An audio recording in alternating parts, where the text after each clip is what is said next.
I don't believe in science.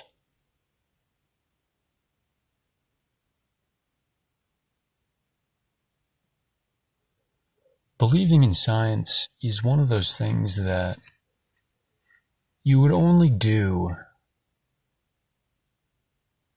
if somebody just told you you had to over and over and over again, which is exactly what happened to all of us in school and our culture growing up. Science is just another religion.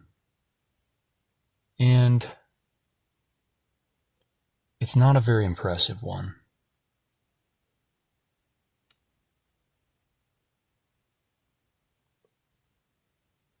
I think a lot of churches, people might find them less compelling when they really get to know the pastor or the priest and begin to see his flaws. They begin to realize this is not a mediator sent from God to explain to us God's word.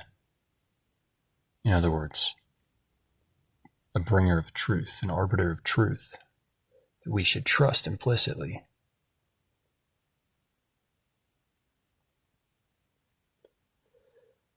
Science is no different. The terminology is different. The aesthetic is different, but it's all the same structure of belief.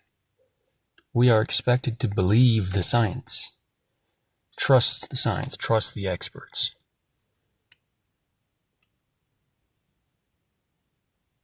Nothing will shake your faith in science more than meeting the experts, meeting researchers in science. Because it will immediately become very obvious to anyone who's looking that these are human beings with all of the same flaws that the rest of us have, and then some.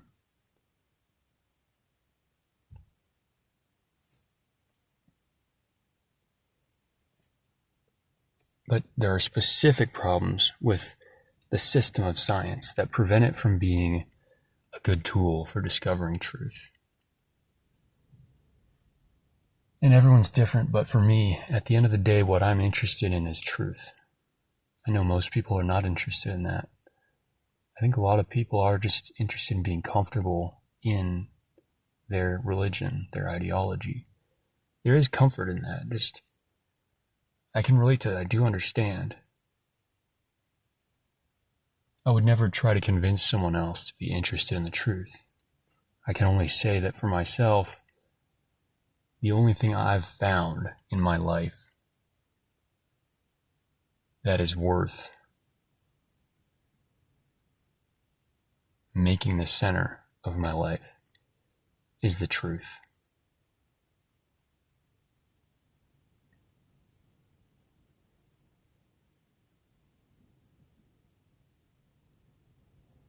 Science is not a good tool for discovering truth. And a lot of it comes down to incentives.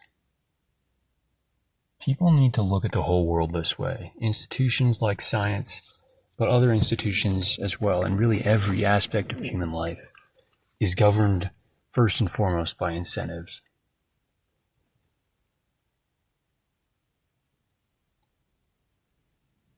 No one is better than their incentives. If I am incentivized to push a specific narrative, unless I am a 1 in 100 million in my degree of commitment to the truth,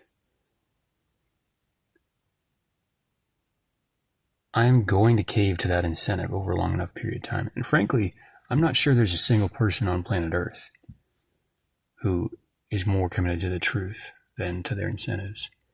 I think a person who cares about the truth has to be ruthless about structuring their life in such a way that they are not incentivized to deviate from the truth.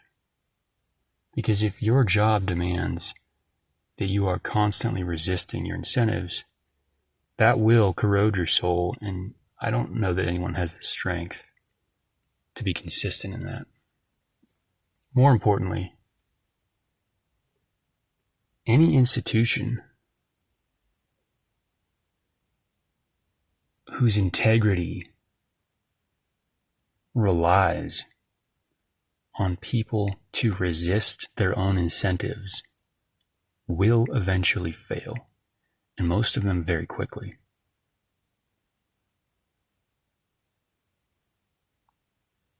If I'm a researcher in a specific field, let's take climate science, for example.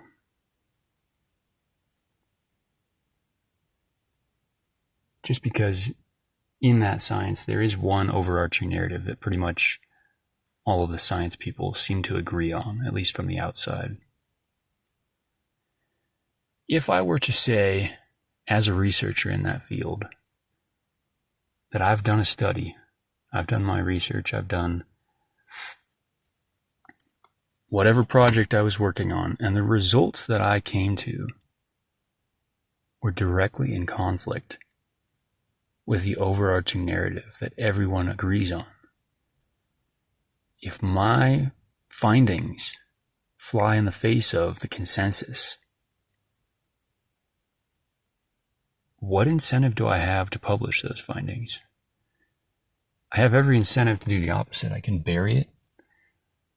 And people would be shocked the degree to which that happens in science, where people will set out to do a study expecting to find a specific result. When they don't find that result, or when they find a result that is so egregiously against what they believe, they simply do not publish the study. The number of times that happens in science, if people knew, that alone would just evaporate any faith that people have in the religion of science. But there are many other tools at their disposal. If a scientist wants to choose a different option, maybe they don't want to bury the results that they found, maybe they do want to publish it. There are a million ways that they can distort data, or phrase things in a specific way, or portray things in exactly the same way that the media does. People will always portray things in a way that makes them look good and in a way that is tactically or strategically useful for their career. And you might say, well, maybe these people don't care too much about money. Maybe they care about the science itself, and to a degree that is true. They care about the science that they claim to be interested in. But you have to put yourself in these people's shoes and think like they think.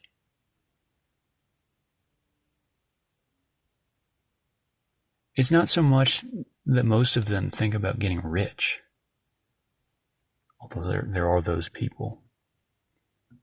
It's more so about their career.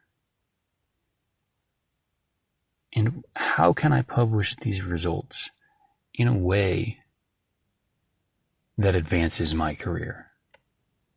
One way you cannot do that is by publishing results that go against the consensus narrative.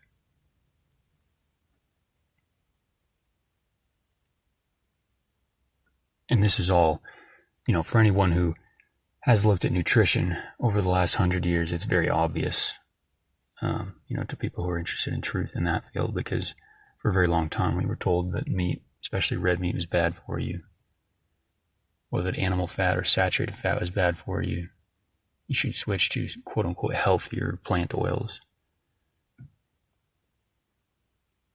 I'm not going to go down that rabbit hole right now, maybe another time, but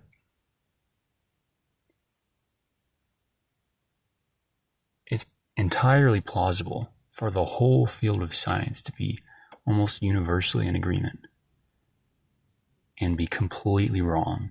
And not only be wrong, but be effectively the opposite of right, meaning that they could not be more wrong.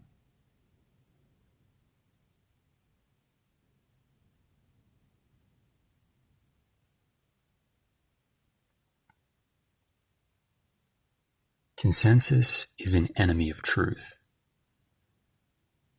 And that's contrary to what most people have been led to believe. It's very obviously true.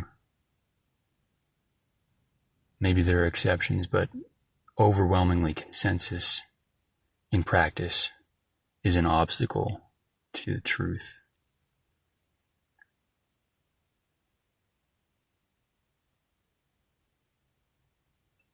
And very often, looking at history, people who made the best, most brilliant discoveries were the ones who completely defied the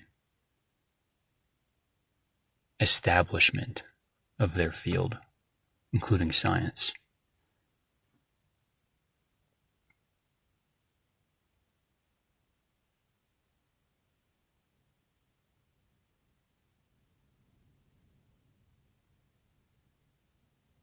If I'm not mistaken, Galileo, I believe it was Galileo, that was mocked and persecuted for having the audacity to suggest that the earth wasn't flat. I mean, like, people have, it's hard for people to have a perspective about this, but there was a time when if you said the earth wasn't flat, you would be looked at as more insane or more of a conspiracy theorist than you would today if you said the earth is flat. Those are your experts. That's the science.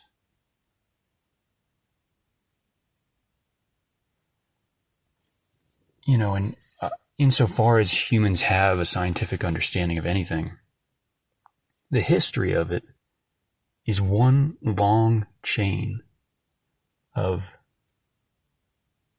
finding out that we were completely wrong about everything. Like, insofar as science has any use at all,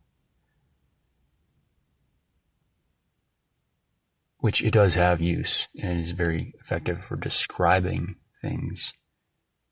But when I say that, I'm using the word science in a bit of a different way than I was before. What I mean by that is, it is worth a while to study math or to study biology or chemistry or physics. There's interesting stuff in there, sometimes useful information. But the idea that the authorities of science have the answers that should be trusted is fundamentally exactly the same as religion.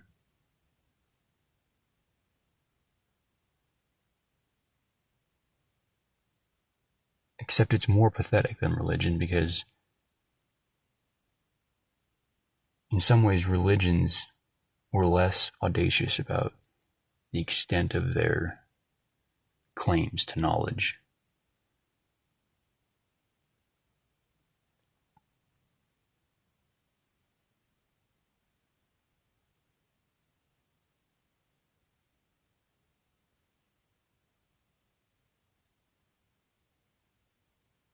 All scientists, whatever they're doing, they're going to be thinking about their career.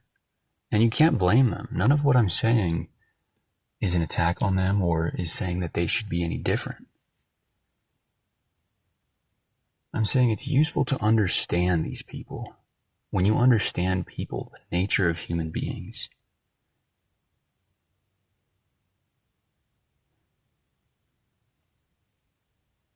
the idea that any authority, human authority, could be legitimate disintegrates very quickly.